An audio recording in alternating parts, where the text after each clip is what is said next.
Hi friends, ఇక్కడ question చూస్తే మనకి x/2, x/6, x/8, x/4 ల మధ్యగతము మీడియన్ ఏమో 7 అని అంటున్నాడు. x>0 అన్నాడు. x వాల్యూ ఎంత అని అంటున్నాడు. ఇది మనకి ఒక సబ్స్క్రైబర్ అయితే డౌట్ అడగడం జరిగింది. ఆప్షన్స్ ఈ విధంగా ఇచ్చాడు. మనకి మధ్యగతం కనుక్కోవాలి అంటే ఇచ్చినటువంటి రాసులు ఏవైతే ఉన్నాయో వాటిని మనము అసెండింగ్ ఆర్డర్ లో కానీ డిసెండింగ్ ఆర్డర్ లో కానీ పెట్టుకుని మధ్యలో ఏదైతే ఉంటుందో అదే మనకి మీడియన్ మధ్యగతం అవుతుంది. మరి వీటన్నింటిలో చూస్తే మనకి ఏదో ఒక ఆర్డర్ కావాలి. అన్నిటికంటే వీటిలో పెద్దది x అవుతుంది. నేను పెద్దదాని నుంచి చిన్నదానికి రాస్తాను.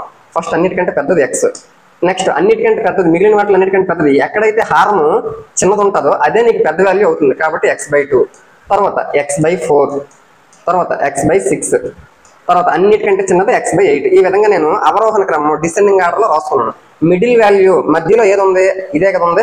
అటువైపు 2 ఇటువైపు 2 వదిలిగా మిడిల్ లో x/4 ఉంది. అంటే మధ్యగతం x/4 నీకు ఎంత అంటున్నాడు, ఆడే ఇచ్చాడు 7 అంటున్నాడు. అప్పుడు x వాల్యూ ఏమవుతుంది, 7 4 28 అవుతుంది. నువ్వు అక్కడ గమనించాలి, ఇక్కడ మొత్తం అన్ని రాసులు కలిపితే 5 వచ్చాయి.